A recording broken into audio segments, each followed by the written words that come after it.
Right. Thank you, ladies and gentlemen. Welcome to the Planning Committee of Wednesday, the 14th of January, 2026. I will start with a live streaming announcement. So good evening, everyone, and welcome to a meeting of Gravesham Borough Council's Planning Committee. I intend to go through some housekeeping matters. This meeting has been live streamed via YouTube and recorded. The recording will be updated to YouTube within 2 working days, where it can be accessed by everyone. Members, please use the microphone in front of you when talking and ensure that you turn your microphone off once you finish speaking. Another member or officer will not be able to speak if your microphone is still on. Please note that the council's visual equipment may, on some occasions, focus on or near the public gallery area. Therefore, those in attendance of this meeting may be filmed or recorded. Attendance of this meeting signifies your agreement to this. If, as a member of the public, you do not wish to be filmed or recorded, please inform a council staff member in attendance and we will try to assist where reasonably possible.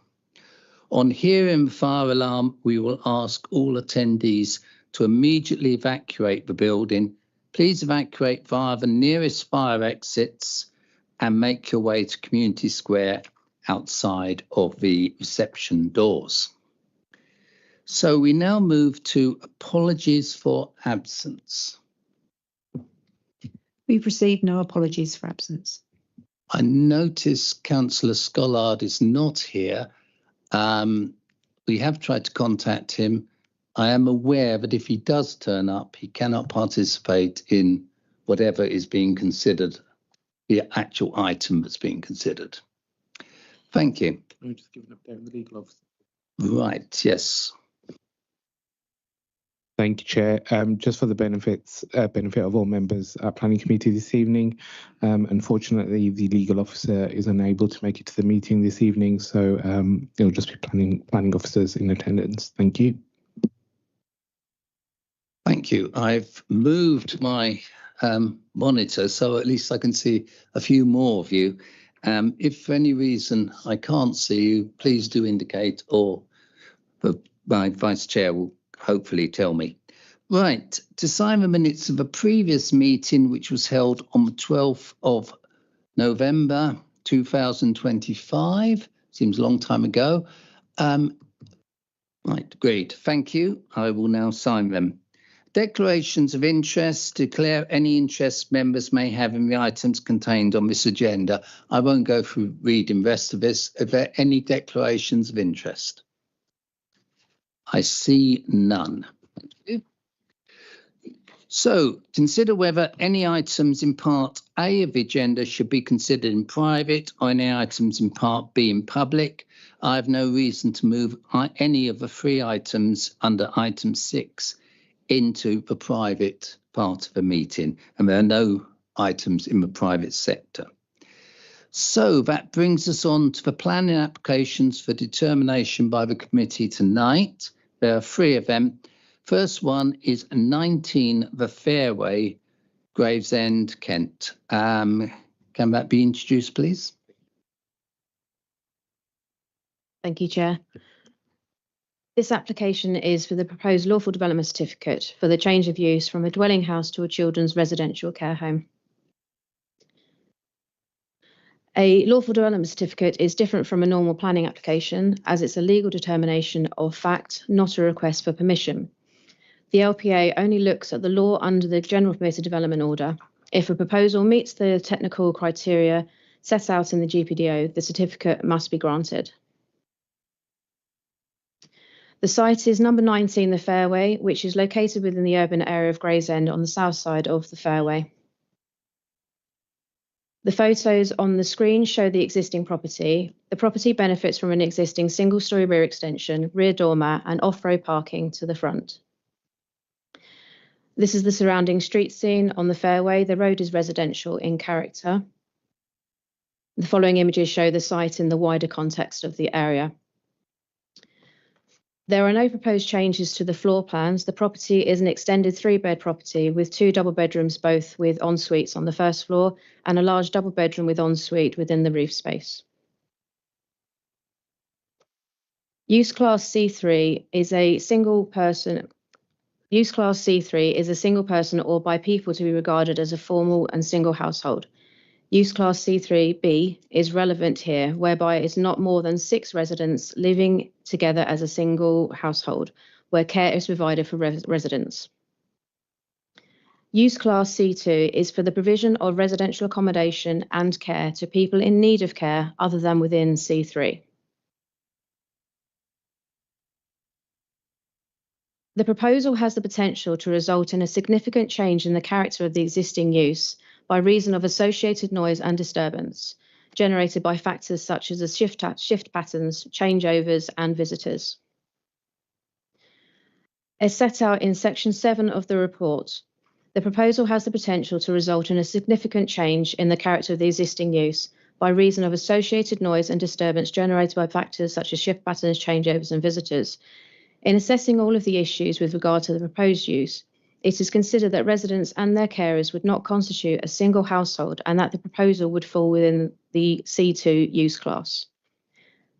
Having considered the information provided by the applicant, it is considered that the proposal would amount to a material change of use from use class C3A to use class C2, for which planning permission would be required.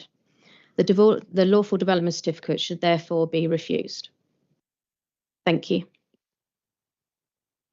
Thank you, Amanda. Can I now, I note your point. Can I just proceed a little, because I normally explain how we are going to proceed at the start, and I didn't do that. What will happen is, as we've just heard, the application will be introduced. I will then invite members of the committee, if they need any points of information or clarification, to ask questions of the officer. I will then invite any other members here to so do if they wish for points of information or clarification without stating an opinion at that stage. I will then move on to support people speaking for the application, who will have 3 minutes and will then can answer questions from members of the committee, and those people then against the application. I hope that clarifies the matter. I should have said that right at the beginning, and I apologise for not doing so. So, Councillor Pearton, I saw you indicate. Thank you, Chair. I just want some clarification on this planning application, because as we see up there, it is a lawful development and it is not such as a planning application. And I'm a bit concerned as why it's got this far to come to this regulatory board when it's a lawful certificate, and I don't think any of us sitting around this table are qualified to say whether it's lawful or not. Thank you. So can I have some clarification that why it's come to this meeting and why it's been called into this meeting, and why wasn't it pulled up before it reached this stage? Thank you. Thank you, Chair. So as members will know, members don't have to give a justification for calling in a planning application. The application has been called in by a member. Any planning application, the Constitution allows any member to call in a planning application, including lawful development certificates. So if a member calls it in, it's for planning committee to determine that application. There's nothing further I can say on the matter, I'm afraid. I mean, Councillor Pearson, your point is exactly the one I've been making over the last perhaps 2 or 3 days, and I've only just now found out who did call it in. So I can see what you're saying. Thank you, Chair. Given that we're more used to dealing with actual planning permissions, and if we look, the advice is generally that this is a change to change of use totally, so planning permission will be required. Wouldn't it be more advisable to advise the applicants to actually just submit a planning application? Thank you, Chair. So correct, that would be the course of action potentially. However, we have to determine what's before us. Therefore, we've got a lawful development certificate application before us that does need to be determined. And obviously, off the back of that, discussions with the applicant may result in them submitting an application, but this particular application needs to be determined first. Yes, sir. Procedurally, can we not defer it to be relooked at as a full planning permission rather than? Just wanted to know the position. Thank you, Chair. So no, this application will need to be determined. The applicant could, in theory, have withdrawn the application if you potentially decide not to determine this and to let it go for a cycle or give us delegated authority to determine it. Then they're entitled to withdraw this application and submit a planning application, but that's not something that I can comment at this stage. Thank you. I'm looking round. Oh, sorry, Councillor Jassel, I didn't see. Sorry, just procedurally again. Just want to get this right.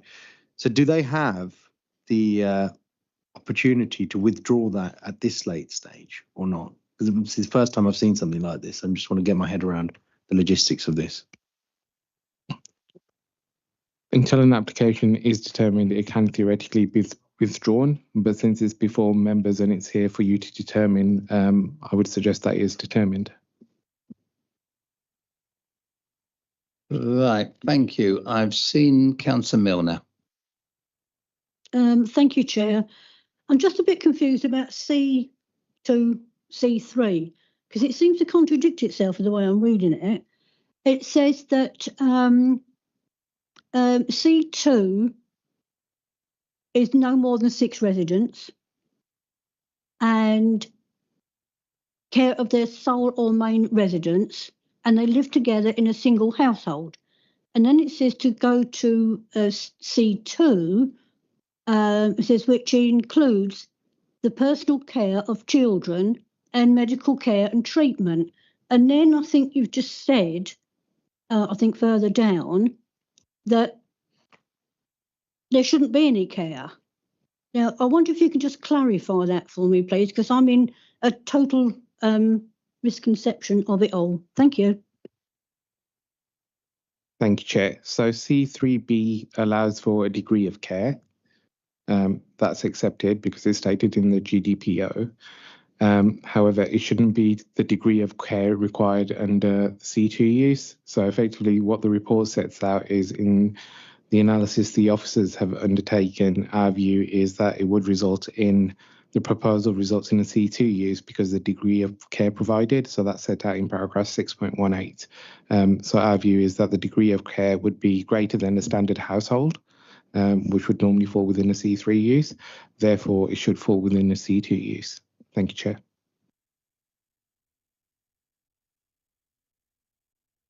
Councillor Burden.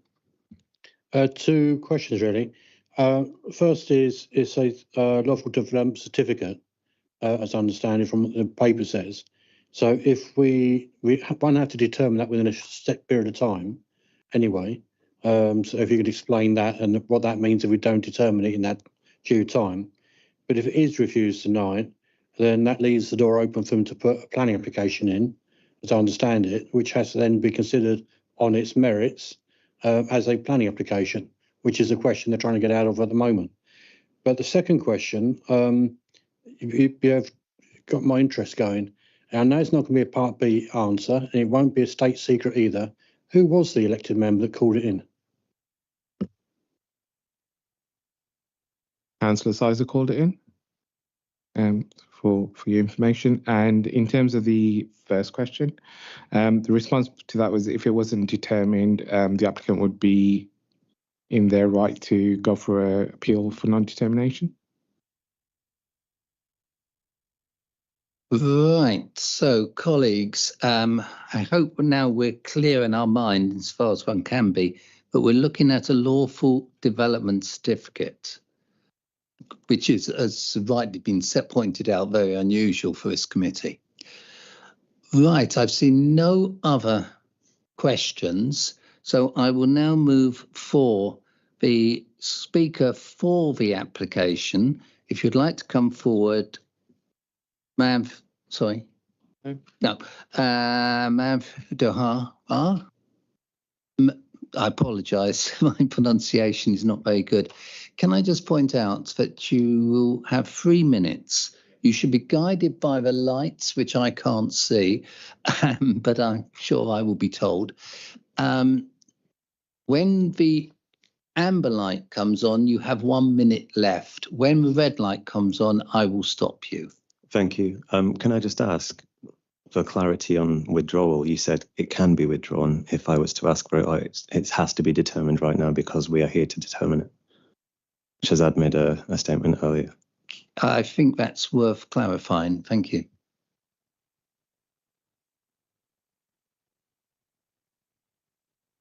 Oh, sorry. So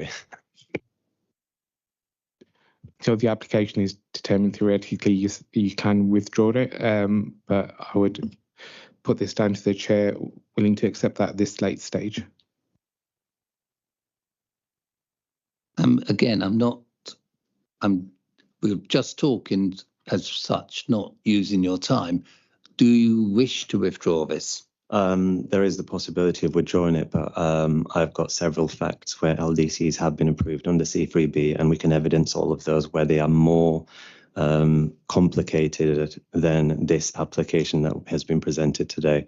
So we would actually ask for a deferral initially, but it all depends on how you respond to the points that I'm going to make.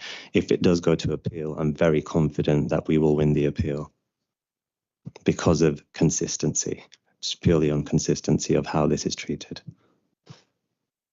So right. Thank you. Could I ask for a minute if you could resume your seat? Yeah, that's fine.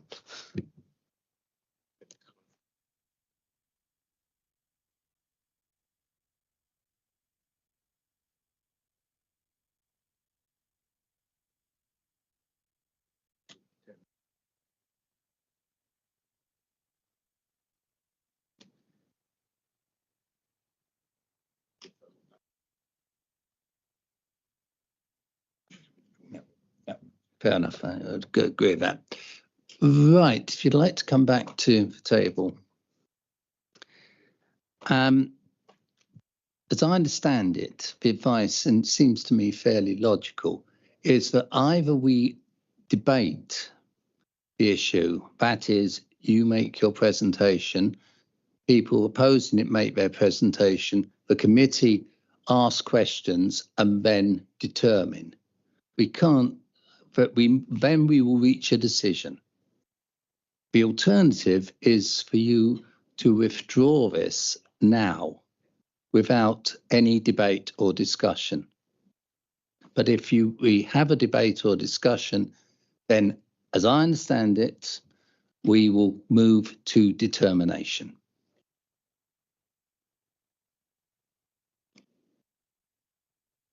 Do you want a minute to confer?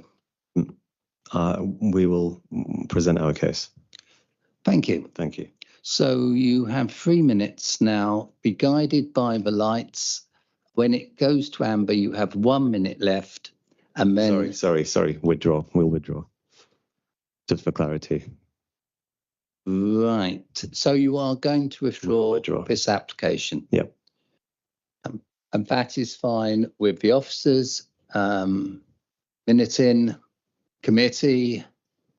Thank you. Thank you very much. Thank you. And thank you for those people who were registered to speak against the application. No doubt at some point it will return to us for consideration. Thank you. No, I'm not taking any questions. As far as I'm concerned, the matter is finished. Yep, I will do. So anybody who has attended simply for this item, if you wish to escape, I recommend you do so now. You may, of course, stay and see the Planning Committee in action, but I would recommend perhaps we give you a couple of minutes to adjourn.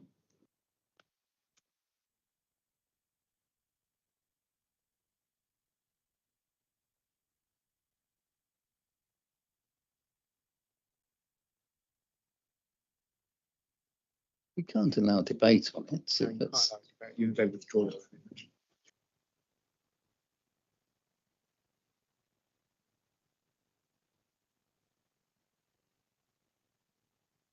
Off to a good start today.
Go.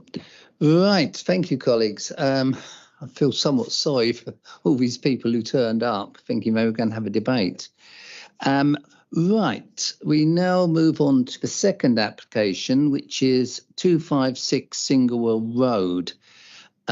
It is, as you can see in front of you, for the erection of a single-storey front extension to an existing outbuilding with roof lights. The report has come in previously and the committee decided to go for a site visit. And I think in actual fact, speaking personally, that site visit was extremely useful for us to understand the issues involved, which we didn't perhaps understand written down in black and white on a piece of paper. We have the report of the members' site visit in front of us. Shall we move over to Richard to introduce the item? Thank you, Chair. The application relates to the erection of a single-storey front extension to an outbuilding at 256 Singlewell Road. To refresh members, I'm going to go through the presentation as previously seen back in November, just to recap the site. Okay, so we've all obviously been on site, and this slide shows the building outlined in red and the outbuilding to the rear is shown on the plan. And this image shows a satellite image of the location of the development where the existing canopy is. The existing canopy, as we said on site, cannot be taken into account as that does not benefit from planning permission. This plan here just shows the pre-existing layout and the layout as proposed. Now this image here shows the proposed building where members, obviously this is CGI, but it shows the garden in question. This is just a roof plan and you can see the extension at the bottom of the image there, the extension. This here shows the front and north elevations of the extension.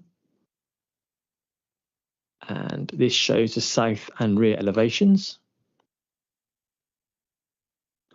And these two plans show on the left-hand side, you've got the building is approved in 2021.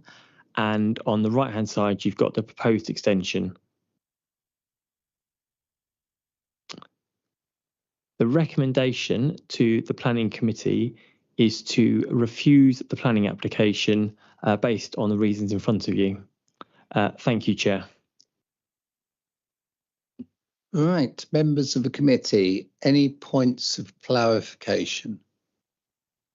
or information? I see none. So should we move straight on to the speaker for the application, Oliver Neary?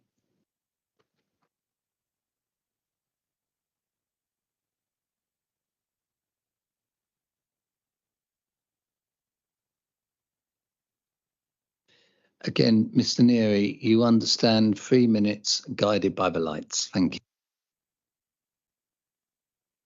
Good evening, Chair and members. Thank you for the opportunity again to speak following your site inspection. By way of a brief reminder, at the previous committee, it was established that the proposal raises no highway, parking or garden size concerns.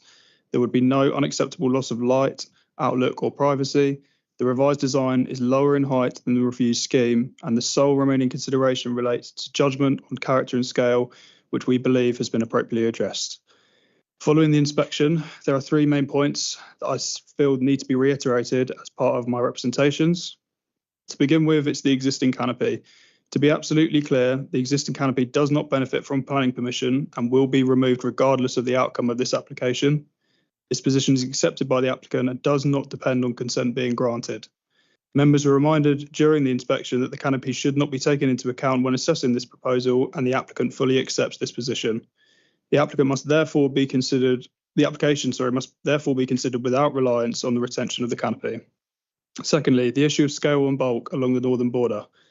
Officers have acknowledged that the proposed scheme reduces the overall height by 0.6 metres to a total of 3.08, with the eaves at a maximum of 2.45, representing an improvement over the previously refused proposal. The remaining concerns relate to the depth of the proposed extension, which is confirmed to be 7.2 metres from the existing outbuilding. Following the inspection, members were able to see the relationship between the existing outbuilding and the northern boundary and the neighbouring garden at 248. In that context, the proposed extension would remain single-storey, would sit below the height of the existing outbuilding, and would be read as a garden structure rather than as a dominant boundary feature. The proposal would not extend the built form beyond the established developed area of the garden in a way that would create an enclosure or tunnel-like effect. Moreover, since the existing building was not judged to be visually dominant, it would be unreasonable to conclude that a lower structure, improved in design quality, now gives rise to such harm. Thirdly, the neighbouring amenity and mitigation. The officer report confirms that the proposed development would result in no significant loss of outlook, daylight or privacy to neighbouring properties. While some additional shading is acknowledged to the rearmost part of the garden at 248, officers conclude that this would be limited, would not occur throughout the day, and would not amount to any material planning harm. It's also relevant to note that the boundary treatment is a separate matter from this application. Should visibility of the structure be considered to be an issue by the neighbours, the northern boundary fence could, if desired, be increased in height under permitted development rights, up to 2 metres without the need for planning permission. This provides a straightforward and lawful means of additional screening, should it ever be required, without altering the scale or form of the proposed building itself. Concerns have also been raised regarding cumulative development and future intensification. However, members are required to determine the proposal before them. The application describes the extension as a garden room, separate from the gym use, and officers... Thank you, Mr. Neary. If you can conclude now. Yeah, that's fine. Right, colleagues on the committee, any points of questions, clarification, information that you wish to make? I see none. Looking across, no. Right, thank you, Ms. Neary.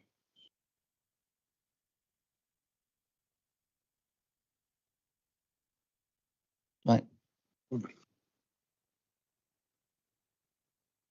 We're now moving to the debate. I'm a bit confused because on the refusal thing, there will be impact on the surrounding property, but on the minutes of the inspection, 110 said, Council just asked what the impact of the development would be on the adjacent property to the north, and Mr. Hart explained there would be no adverse impact on any surrounding property. So, and also on the day when we saw it, there is 6 feet fence on the side, and the neighboring garden is lower than the garden of this. So I don't think they can see anything from standing in the garden. So I don't think they got any issue on that one. Thank you. Thank you. Mr. Hart, do you want to come back? Thank you, Chair. I think it's worth reiterating a paragraph from the original committee report where we stated at 6.4, the reduction in height improves the dominance of the building, but the amount of built form running along the boundary with the neighbour to the north remains the same. The use of materials that are more akin to a conservatory than an extension do not overcome the concern raised by the sheer extent of built form of this plot and along the northern boundary. So essentially, officers' views are it's overdevelopment of the site, and it's, as the image shows in the original committee report in November, we feel that this development is just overdevelopment for the plots. Thank you. Councillor Jassel. Thank you, Chair. I mean, I must say I was pretty undecided on the first run that we had on this, and I thought it was useful that we actually got out to actually see firsthand, because a lot of what we see in planning is often black and white, and to me, this one wasn't. One of the things here is that I think this group is particularly well balanced and takes common sense approach to these types of things. So I think going out was very important, but it was great to see Councillor Thandi pick up on the point which I made on the day, which seems completely contradictory to the terms of refusal here. Richard Hart, obviously a very, very well-versed planning officer, a very senior planning officer, explaining that there's no adverse impact on any surrounding properties, and in particular the property to the north, which is, I believe, 248. For me, kind of sums it up. This is a use for a family. I'm very much in favour of common sense planning, and this is going to benefit the family that are living there, arguably benefit others who may live in the property in the future. But one thing I will say, and I know it's not a material planning condition, but if you look to and I made this point actually on the day, and I don't think this has been noted here. Actually, it has somewhere on 1.8. There are various outbuildings and extensions. If you go north to 248, actually adjacent to their, you can't actually see it on there. But if you go to the property next to that, they've got an outbuilding which is directly affecting their garden. This is still at the back of the property. In my view, had I looked at it without going there, my view would have been 50-50. Having gone and visited it, and having fact-checked by Richard Hart that there is, or that there are no adverse impacts to any of the surrounding properties, in particular the one in the north, which I know had the biggest concerns, I feel pretty comfortable in going, unfortunately, against your terms for refusal and actually proposing that this be accepted. One of the things that I think we could look at, and if members are thus inclined to, is to perhaps, and I'm not sure whether we can do that, but I'm pretty sure we can, if we can put the condition on to perhaps to increase the fence to the maximum permitted development rights, just to give that extra protection to the property at 248. But my view would be, and something that I would look to propose would be to actually, in the the interests of common sense, to actually just put this forward if it's going to benefit the family there. My view is to push this for approval. And Shazad, you want to clarify? Thank you, Chair. So just two things based on what's been said. The other outbuildings haven't necessarily been, and I don't believe any of those have been built in during the time of the log plan, core strategy and the current development plan. Therefore, there aren't material considerations for you to take into account this evening. However, having said that, members obviously attended site during the site visit, not necessarily focusing on what Mr. Hart may or may not have said because I wasn't in attendance. Members need to take their own planning judgment into account based on what they saw at the site, and relate that to the planning report that was before them in November, the notes of the site visit, and effectively reach their own planning judgment here this evening. Thank you, Chair. Councillor Jassel. Thank you, Chair. I did, just put on record, I did state that that was not a material consideration. But I find it slightly bizarre, trying to divert away from Mr. Hart's comments. I mean, I thought you'd be encouraging us to take a senior planning officer's, view that there is no adverse impact. So whilst we are all here to make our own judgments, I'm sure we all will, as we always do. But that was a key influential factor in my decision. But again, that's my own view, and the committee will take its own view. But I stick with that. My view would be to put this forward for approval. Councillor Burton. Thank you, Chairman. Obviously, I'm not a voting member of the board, but I obviously am entitled to an opinion, which I will sort of share with you. And that is that I feel that the scheme should be permitted, and I would hope members of the board will support the scheme. I think it is unfair on the applicant to keep presenting that imagery that we got there of the white canopy, which has been stated as being high and bigger than the actual applicant's scheme itself. So what we keep trying to ram down people's throats is the scale of something bigger that we should be refusing, as opposed to what we are meant to be considering, which is the material item itself, which is a smaller unit. I think it is relevant that the planning officer in the supplementary report tonight has clearly stated that there is no adverse effect to neighbouring properties from this scheme. The fact that it may occupy 50% of the garden area, which is what they're allowed to do anyway under permitted development, it may not be something that we'd all want in our gardens. But if this is the applicant's desire and it's within their rough area of permitted area anyway, even if it's slightly over the 50%, that's why it's a planning application. But the fact is, it is actually in keeping with what they want to do. It's a good design scheme. It's lower than and smaller than the thing that is there now that we keep being shown up on the screen, even whilst I'm speaking at the moment. You can't see it from the neighbouring property because it's below a height position. It's lower than the building it's adding on to. So all those factors have been taken into account when they've come up with the design. So I think it would be unreasonable not to support them going forward to achieve what they want out of their own garden. And if our own officers are saying there's no adverse impact on surrounding properties, we have to listen to that. If there's no negative downside to the neighbours, why are we refusing it? It's ridiculous. Thank you, Mr. Chairman. Thank you, Councillor. Councillor Pearson. Thank you, Chair. I do slightly have to disagree with what the councillor is saying and disagree with my colleague here. As you can see, the site has been developed several times, as I can see there.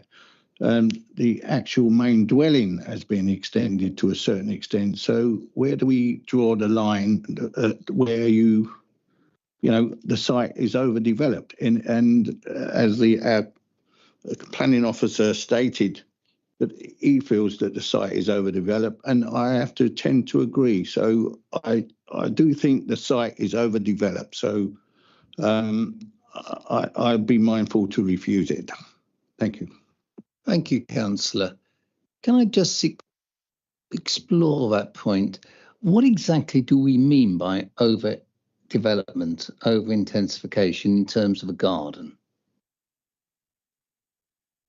Thank you, Chair. It's a judgment call in each case on its own merits. So when you look at a property, you've got a plot size. At a certain point, you meet critical mass where the outbuildings, via the garden size, via the plot size, becomes what we say overdevelopment. Officers' view, members may disagree, it's your judgment call, but we feel that the outbuilding to the rear is already large enough, and any further development, what we would say, is detrimental to the character of the area and becomes overdevelopment. So we just feel there's too much built form on the property and the building hasn't got what we call space to breathe, shall we say, if that helps summarise. Thank you. Samir. Just to be clear on that, there's no actual plan, just because I want to get this right, I'm not trying to be sort of facetious about this, but just so we get this right, for my own, purposes as well. This is a judgment call on. This is officers' judgment on critical mass or overdevelopment. There's no kind of, they haven't breached any planning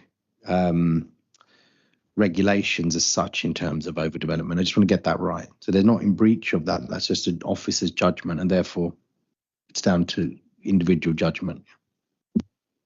Thank you. Can again that be clarified? Thank you, Chair. So in the sense of, is there a specific scale in terms of what should be left as garden space that's been breached? The answer would be no, otherwise that would be set out within the report.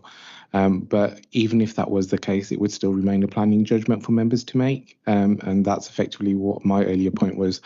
Based on your site visit and the reports before you, you need to reach planning judgment, and it's not necessarily what the officer has said or hasn't said. Based on the development plan, you need to reach planning judgment here tonight. Samir, go on. Yeah, so I mean, obviously we're here to make judgment. I don't think there's any doubt that we're not going to tonight, but that kind of, from my perspective, I appreciate Councillor Pearton's got his own view on this, but from my perspective, that almost kind of just seals the can for me, because and it'll be down to all of you guys, you know, in your own judgments. But in my view and in my judgment, the fact that they haven't actually breached any kind of overdevelopment here leads me to again, you know, further think that we should allow it. But again, that's my view, and I just wanted to put that through to you. Elliot. Thank you, Chair. I think part of the problem actually is that I get the sense that there's some mixed messages within this report from officers. On the one hand, Councillors Dussal and Burden have quite rightly pointed out some comments from officers, but on the other hand, we've got, as Councillor Pearson pointed out, the comment that it's out of keeping with the character of the area and represents overdevelopment of the site. So officers themselves are providing arguments on both sides. And then, of course, it's up to us to make a judgment as members. Just to comment on that, represents overdevelopment of the site. And I've got this on Google Maps as well. We've had the image up here, and you can see just the lines of the buildings as they would originally have been. That this current plot, less than 1/3 of the original garden space is still garden, and that's being eaten into even further with the new application. So I'm minded to agree with officers that this planning application be refused. Thank you.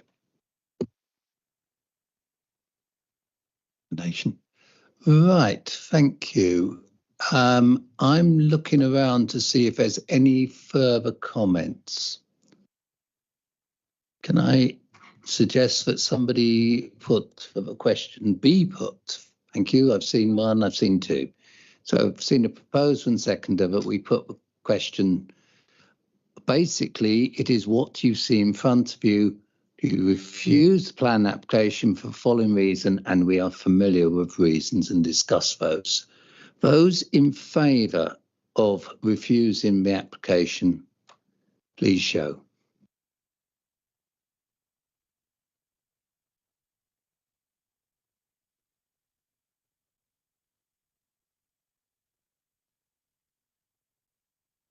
Those against, please show.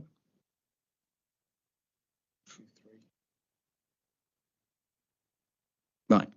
So as I understand it, there are 5 for refusal and 3 against. Thank you very much. So therefore, the recommendation is upheld for refusal. Thank you very much. And we will pause again if anybody wishes to leave before we move to the next application.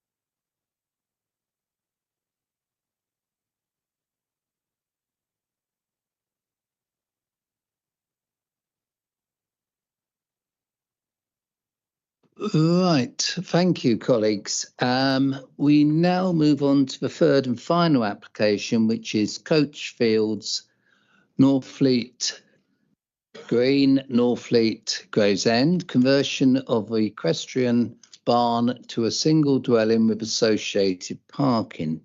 This was considered back in February, but has clearly been changed. So can I ask Amanda, do you want to introduce us? Thank you, Chair. This application is a resubmission of the conversion of an equestrian barn to a single dwelling with associated parking at Coachfields on Northfleet Green. The site is located within the Greenbelt on the north side of Northfleet Green Road. The site is currently in equestrian use, consisted of detached stable, horse exerciser and horse menage. The photos on the screen show the existing building and the surrounding road network. Members will note the rural nature of the site and the roads have no pavements or street lighting. The following image shows the site and the wider context of the area. There is a mixture of agriculture uses with isolated dwellings within the vicinity of the area. To the east is Hazel's Barn, which was a residential conversion built in 2013, which was dealt with. This was under a previous development plan and was in order to secure the long-term future of the Grade 2 listed building structures on the site. The following image shows the previously refused proposed layout of the building. The following image showed the current proposed layout of the building. As with the previous application, this introduces a garden and hedging where there is currently open grass. The proposed alterations to the building involve the insertion of doors and windows. The elevational changes also includes an attached cycle store to the side and a bin store area. The proposed ground and first floor layout and the extent of the residential curtilage are shown. Paragraph 154 sets out the development in the Greenbelt is inappropriate unless one of the following exceptions applies. As set out in paragraph 7.14 of the report, the proposal has to be considered in light of paragraph 154G of the MPPF, which is limited infilling or the partial or complete redevelopment of previously developed land, including a material change of use to residential or mixed use, including residential, whether redundant or in continuing use, excluding temporary buildings, which would not cause substantial harm to the openness of the Greenbelt. Within the report, paragraph 7.21 to 7.28 sets out why the proposal would accord with the MPPF. Whilst the proposal would intensify the current use of the site and appear more urban than the current use of the site, with the existing gates and hedging adjacent to the highway in place, there would be limited views of the site from the highway. It is acknowledged that around the building there is some hard standing, but no hedging or fencing. Under this, proposed hedging and fencing is proposed, which will impact on the openness of the Greenbelt. However, it is not considered that the proposal would cause substantial harm to the openness of the Greenbelt and would not constitute inappropriate development in the Greenbelt and complies with 154G of the MPPF. A recent appeal decision for the retrospective erection of a building located forward of the principal elevation was allowed and planning permission given in February 2025. The inspector stated the outbuilding has a large footprint and is 2-storey in height. Thus, it has significantly greater impact on the openness than the area of the hard standing in which has been constructed. However, its visibility is generally limited to views from the lane at the site entrance, with existing vegetation, mature hedgerows and buildings otherwise restricting views from adjoining land. Moreover, when viewed from the lane, the outbuilding appears as part of a group of buildings which form a courtyard. Thus, its relationship to existing development limits its visual effect on the openness of the Greenbelt. They also concluded that although the proposal would have a harmful effect on the openness of the Greenbelt, that harm would be moderate. The development does not therefore conflict with paragraphs 154 of the MPPF and would not be inappropriate development in the Greenbelt. It is considered that reliance of private vehicles would be likely for future occupiers of the dwelling to access services and amenities, and that the development is not in a sustainable location. Therefore, the proposal would not meet the exception of paragraph 155 of the NPPF or the Local Plan Core Strategy Policy CS11 Transport, which seeks to ensure that the developments are served by sustainable opportunities for travel and provide travel choice. It is acknowledged that the proposed dwelling is in an unsustainable location. However, when considering the borough's housing land supply shortfall, the reuse of a brownfield site, and that the existing use in itself would generate trips on the highway network, it is considered that there is a material consideration outweigh conflict with the development plan and the NPPF. As set out in section 8 to 10 of the report, the proposal is deemed to be in accordance with this development plan and is recommended for approval subject to conditions.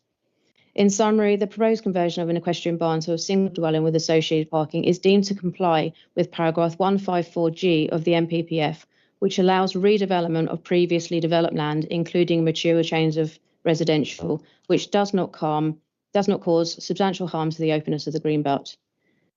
In this case, the proposal does not cause substantial harm to the openness of the greenbelt and is no conflict with the paragraph 154 of the NPPF. And the proposal complies with the policies of the development as set out within the report. A full list of conditions is listed in section 10 of the report. Thank you. Thank you. Councillor Bearton. Thank you, Chair. Can you just clarify for me whether it's a brownfield site or a greenbelt site, please? So the site is within the green belt. However, it is previously developed land within the green belt. So it is actually in the green belt. That's what we're saying. That's what I'm trying to ask. Yep. You want to clarify? Just to be abundantly clear, the site is within the Metropolitan Greenbelt. However, it's defined as brownfield. So in effect, it's got both statuses. It's a brownfield site within the Greenbelt. Thank you. Yeah. Councillor. Thank you, Chair. My understanding is that development on the Greenbelt would have to have special circumstances, and I can't see anywhere in the report or in my report as well where there's any special circumstances. Can that be cleared for me, please? Shazad, do you want to? I can. So special circumstances aren't needed if the proposal accords with a part of the NPPF and the exceptions allowed for. So in the report around paragraphs 7.9 to 7.28, it sets out that the proposal accords with paragraph 154 and lim G of the NPPF, which effectively allows such proposals to come forward if there's no substantial harm to openness of the greenbelt. And that's why that particular element that you're setting out doesn't need to be considered today. Thank you. Councillor Wardle. Thank you, Chair. Just a couple of points of clarification, if I can. The cycle store, I believe you said it was a cycle store, to the side of the building, is that existing or would that need to be built? Plus, if you look at the back of the property, it looks like there's two old standing areas for patio or whatever. Are they existing or not? The cycle store would be a small extension to the side. It is shown on the elevations. And there is additional hard standing for the bin store. There is existing sort of hard standing to the front for vehicular access. Right, Councillor Milner. Thank you, Chair. I would just like to some clarification on this. Right, the feed store barn is going to be a home. What I haven't seen on this site of where the feed barn for the horses, where it's going to be. And will it still remain as an equestrian centre there? So you're going to have horses there with the centre, but turning their feed barn into a home. So essentially, yes, the feed store would be lost. This part of the area would be then residential, where you see the hedging and the boundary around on that site there. So there is no other application other than what's the redevelopment of the barn. Councillor Milner. Thank you. If I can come back. So are we going to lose the equestrian building? That building will be lost for equestrian use, yes. Milner. So we're going to lose the horses as well, and the equestrian building, whatever they do, train the horses or have people in to ride them, that will go. Sorry, the surrounding site would remain. It is just this particular barn and the immediate area. So the surrounding area is still equestrian building. As you can see on the right-hand side of there's still an equestrian building there.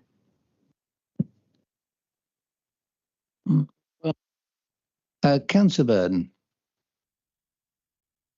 Thank you. I'm enjoying coming back to these meetings.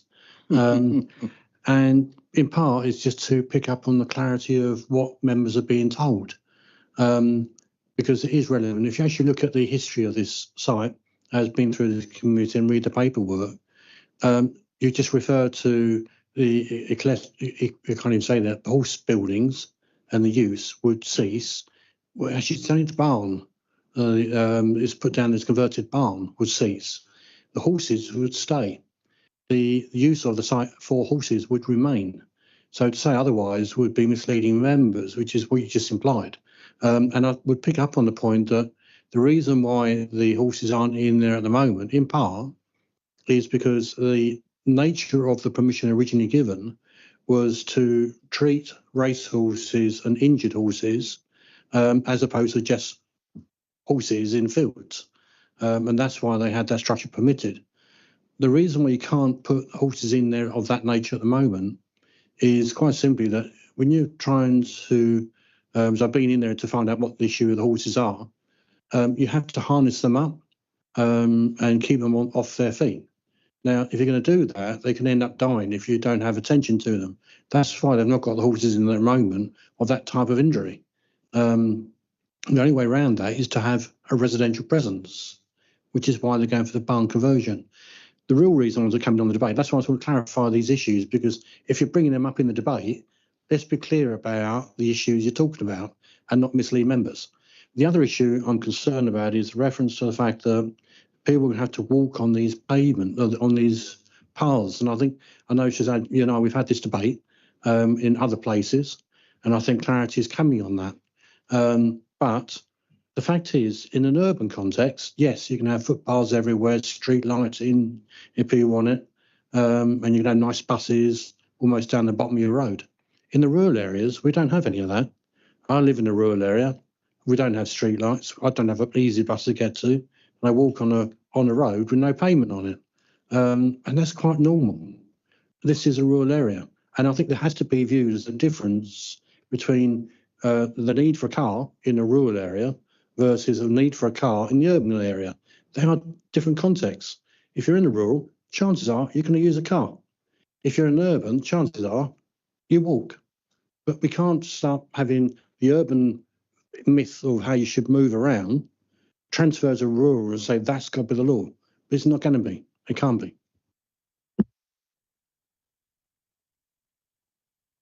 Shazad, can you come back on that? Then I've seen two more.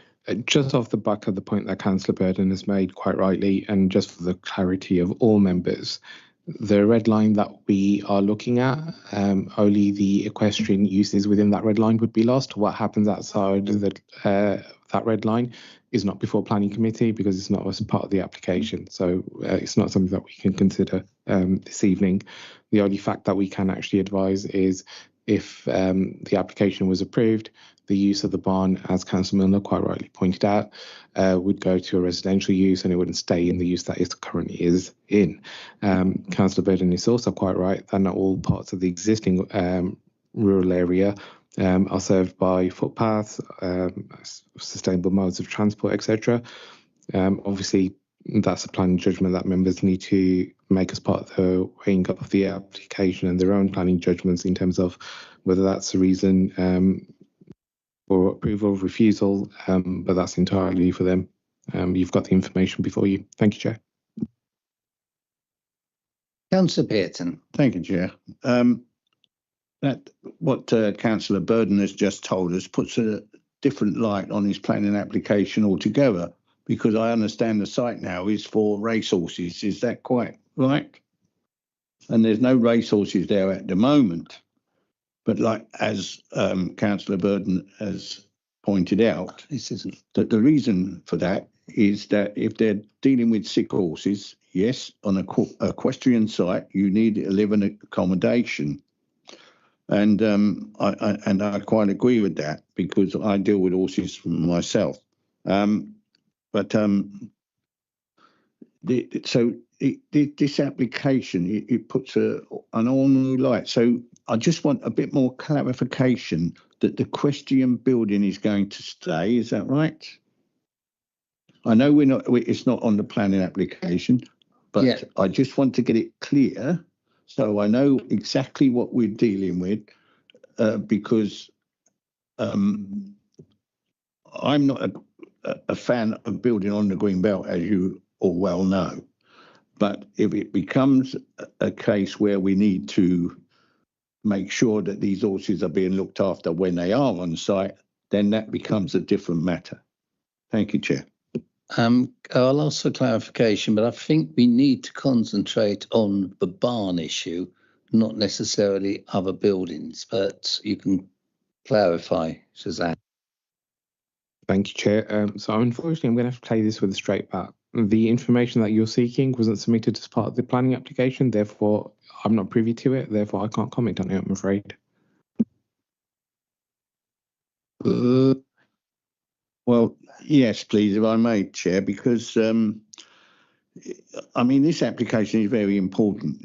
I mean, and how we determine this planning application is very important. So we need to get sort of similar facts, certain facts right.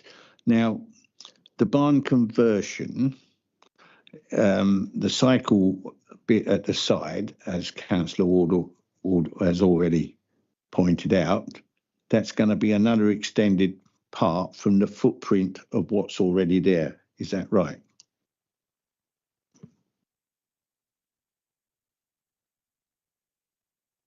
Yes, the cycle storage is in addition to what is there now. Back on that, Chair, because we come in, the barn itself now, we're going outside of the footprint of what is already there. So therefore,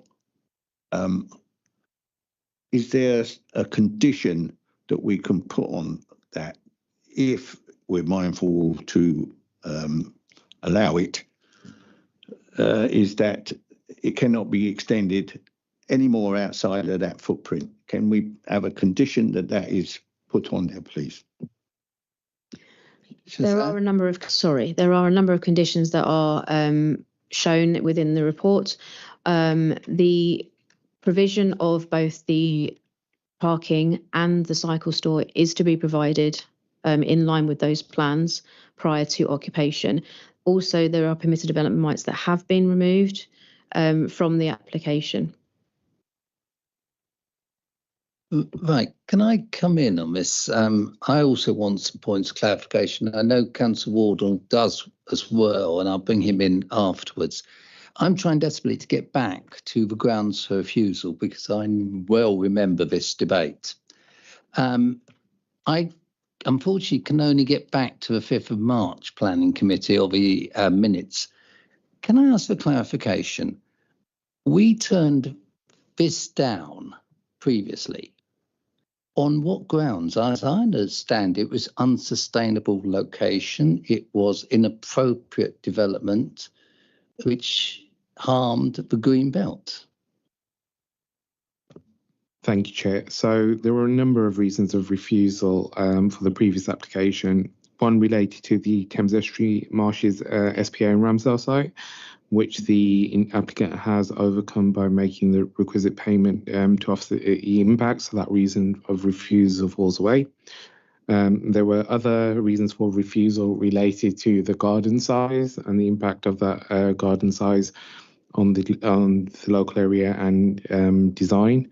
Because they've proposed a larger garden, those specific reasons of refusal fall away, and because of its design, it's in keeping with what's in the surrounding area. Those reasons of refusal fall away. That finally left the fact that the site was within the metropolitan greenbelt and didn't meet the requirements of paragraph 154 or 155 of the MPPF. Now, that's probably where it's helpful to just go back to Amanda's presentation and the example of the appeal decision. There's been a number of appeal decisions that have been reviewed by officers relating to paragraph 154G subsequently that have come in and determined by planning inspectorate, who provide, for wanting a better word, material considerations that you need to take into account in terms of how the MPPF is interpreted. And effectively, they've set a high bar when it comes to the impact, and in particular, the term significantly greater impact on openness. And having taken that into account, it's officers' view that the proposal doesn't have that degree of impact that's sufficient to warrant a refusal in terms of paragraph 154G and significantly greater impact on openness. So in essence, that's why our planning advice to you has changed and why you have the report before you recommending an approval rather than a refusal. However, just to finalise that, in terms of sustainability, we have taken that into account and we've weighted that in terms of other factors. And having done that weighting, our professional view is that it still warrants an approval. However, the final judgment obviously is for you to determine this evening. Thank you, Chair. So can I just clarify this slightly? The basis for us changing our opinions on the Metropolitan Green Belt or this sort of development in the Green Belt is that the planning inspectorate are much more sympathetic to this sort of development.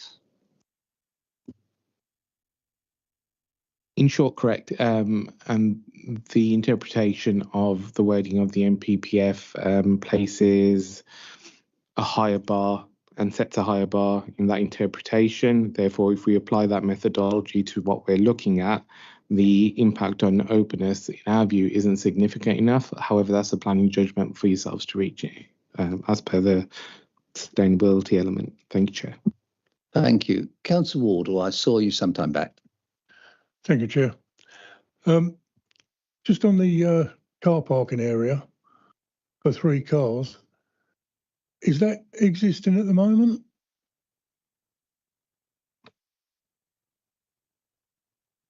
Sorry, that would be an additional parking provision, which is why it's been conditioned that it is put in before there's any occupation. Yeah, you can have 3 EV points there. Where's the electricity coming from? Is it coming from the converted barn? And if it is, where are the cables going to be? Are they going to have to be dug up and laid? Or is there some other method they've got to? So that's not a planning matter for us to determine at this stage. Right, thank you, colleagues. Can I suggest we now move to, we have one speaker for the application. Shall we hear from that person, Mr. Porter? Thank you. You're probably familiar with the rules and be guided by the 3 minutes and the lights. Thank you very much. Thank you, Chair. Good evening, members, and thank you for the opportunity to speak on behalf of the applicants. This is a resubmitted application and represents a straightforward conversion of a modern feed barn to a much needed residential use in Northfleet Green. As members are aware, planning permission for conversion was refused back in August of last year for reasons related to greenbelt appropriateness, the size and shape of the private garden, and at the time, non-payment of the Thames Estuary and Marshes SPA mitigation contribution. This resubmission takes the opportunity to respond positively to the council's concerns by increasing the garden depth to form an L-shaped outdoor amenity space, which is agreed with officers to provide a sufficiently high standard of amenity without being intrusive in the wider landscape. The applicant has also since made payment of the SPA mitigation contribution to the council up front, and this matter is also therefore addressed. This leaves only the greenbelt reason. However, since the previous decision last summer, as we've come across, National Greenbelt policy has significantly increased the permissible threshold of development on previously developed sites, provided they do not exceed a threshold of substantial harm to openness. It is agreed between the applicant and officers that the site is lawfully in equestrian use, and therefore falls within the national policy definition of previously developed land. In this context, there is no dispute this relatively small-scale proposal would fall comfortably beneath the extremely high threshold of substantial harm, and would now consequently amount to appropriate development within the greenbelt. As such, the previous greenbelt reason for refusal must now fall away. From a design perspective, the conversion will create a high-quality new home for future occupiers with sufficient parking, and is agreed by officers to be consistent with the character of surrounding buildings and will be respectful of the original barn style or the barn style of the original building. On biodiversity net gain, the applicant and the council agree that less than 25 square metres of habitat would be impacted, and therefore the application would benefit from an exemption from the formal biodiversity net gain requirements. However, the applicant would nevertheless remain committed to providing ecological and landscape enhancements on site outside of this formal requirement, with full details to be secured by condition.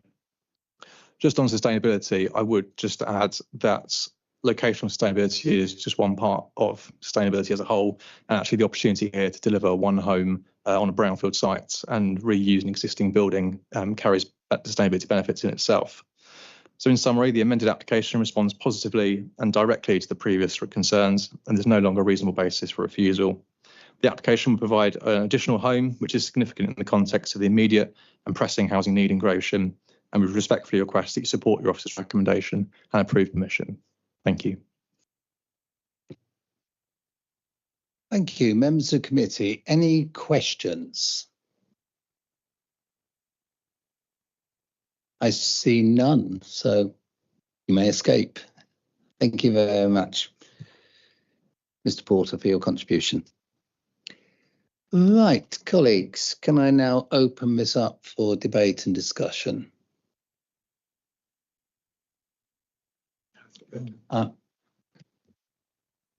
Thank you, Chairman.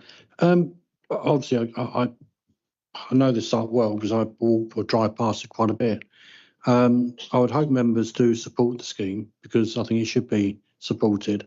And I just pulled up Google Earth on my iPad in front of me just to help me in answering one of the questions I think Les or Frank may have asked about the car parking allocation, and the answer given that it's a new parking provision. If you actually look on Google Earth, it's not. It is part of an existing area of parking for the equestrial use of the buildings. So it's already there and been permitted previously. So it's not new in that sense. It's just reusing part of that and allocating it to this property. So I think it is right that we make sure that any allocation of car parking is tied in with the permission that goes across, but the use there is already present. So it's not actually taking up any more greenbelt land. As for the cycle store, well, yes, I think that having the condition limiting any further growth has been dealt with by putting in the requirement that any application coming back has to have planning permission. There are no permitted development rights given with this building. So any change to it in any form will have to come back for permission. And the fact that we got a cycle store kind of goes back to one of my earlier comments, that we're saying to them they've got to cycle or walk everywhere. But if you're going to cycle where, you can have a cycle. We have a need to, if you're going to have cycling, you're going to have a store to put your bicycles in. So we've required them to have a cycle store for which they need to provide the provision. And then we're saying, well, you're providing a cycle store. Why are you doing that? Well, we can't have it both ways as a committee. So if we want cycling, which is a good thing to do, I don't do it, but a lot of people tell me it's a very good thing to do. I tend to get in the way of cyclists when they come my way, to be honest. So I don't move quick enough to get out of their way.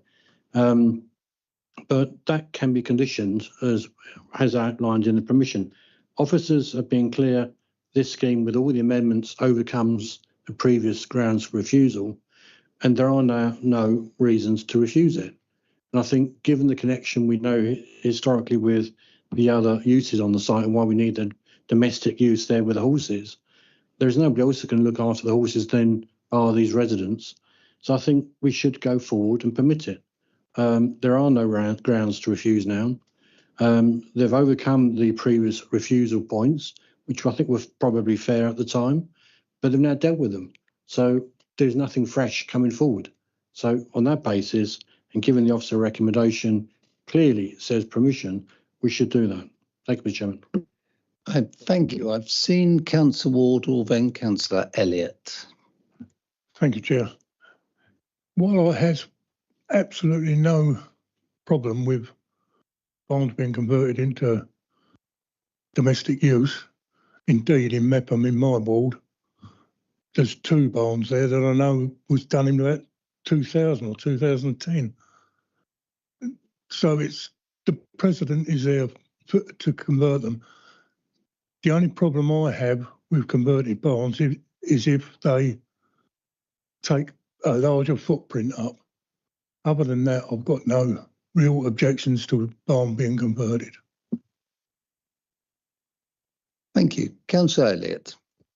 Thank you. Yeah, I'm inclined to agree with Councillor Wardle.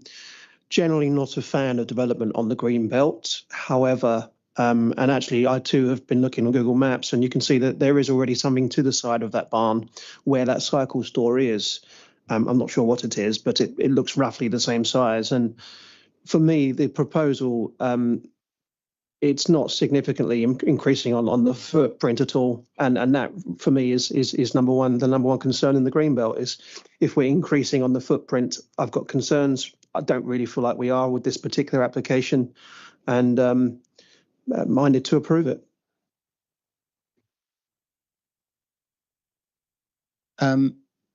If I can give my opinion, we came to quite a long discussion about this back in the 8th of August, and I've now found the minutes.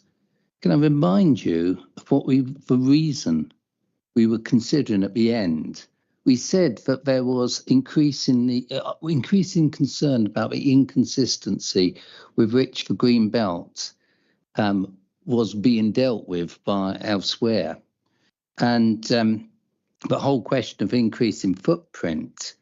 We also said there was a question of it was a fairly recent structure that had been built, and that such a development in the green belt may have unfortunate consequences. We said that we were concerned about the harm to openness, encroachment into the countryside. We felt about the spatial layout and character of the area and unacceptable private amenity space. Okay, I mean, I know circumstances are changing with regard to the green belt very, very quickly, and what decision we come to today may well be challenged and overturned in the next 2 or 3 weeks. But I still see a degree of consistency. And I think we reached the decision previously. Having made that decision, I'm minded at present to go along with that same decision. I think that when we have a responsibility to the green belt, to protect the green belt, I think there was some suggestion previously that if we start converting barns, there's an awful lot of derelict or barn type buildings which could elsewhere be turned into houses. Maybe that's desirable. We do need more housing, and that was part of the argument here. But I just wonder whether it would be better to go back to our previous point of principle.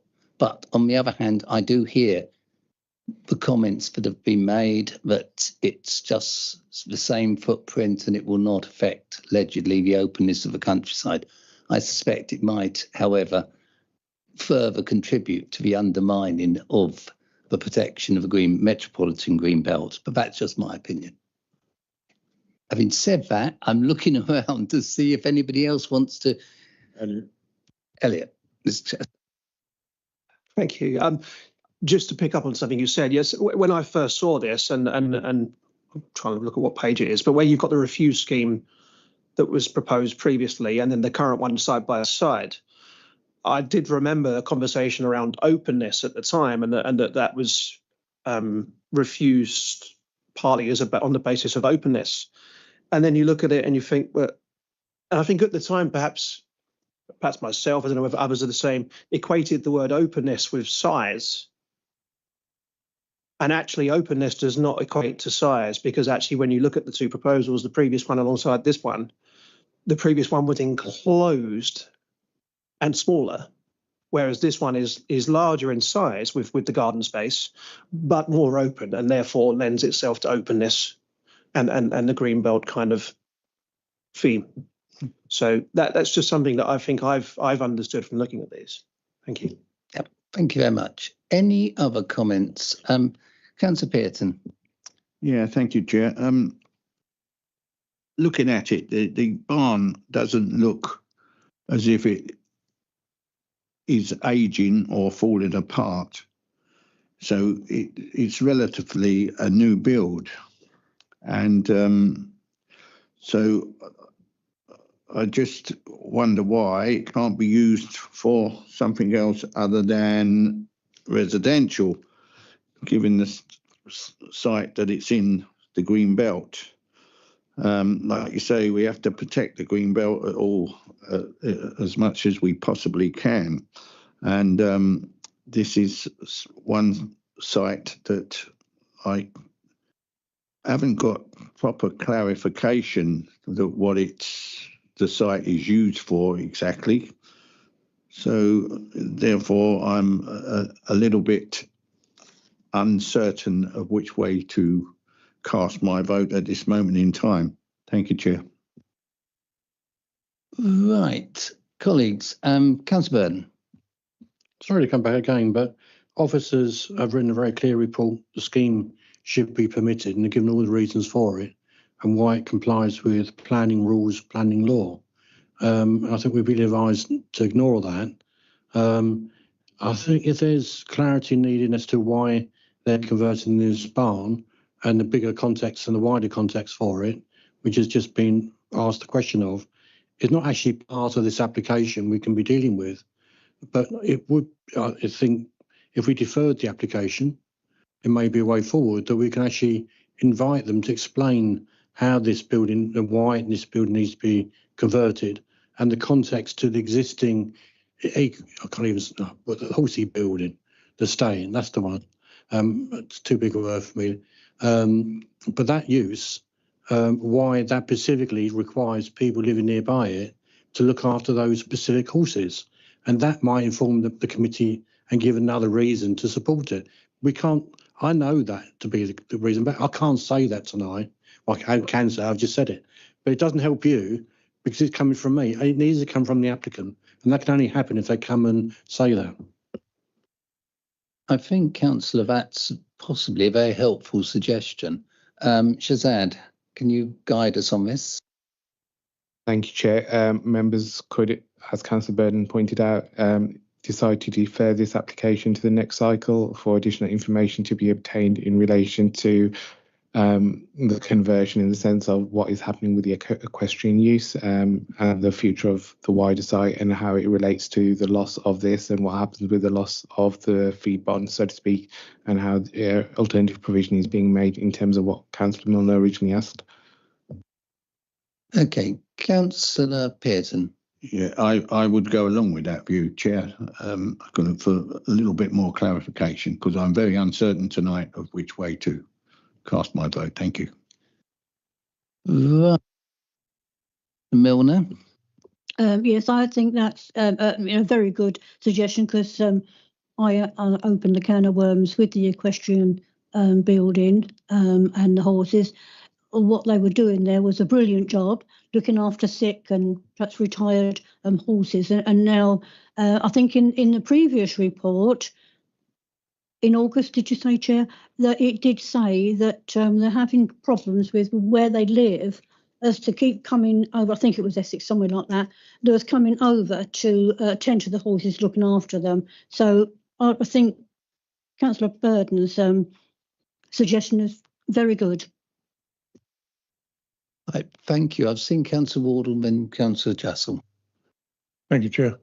Yeah, I agree with what Councillor Burden said. I think it would be a good idea to speak to the owners.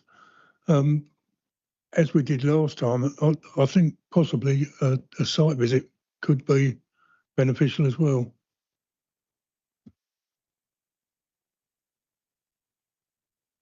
It was just actually, Frank, Councillor Wardle just said exactly the same thing. I was going to say that it might be helpful if we meet them on site just to get a better understanding. And if if the applicants can be there or their representative and they can explain, and then you can get a feel for it as well. Maybe that's no, can't do that.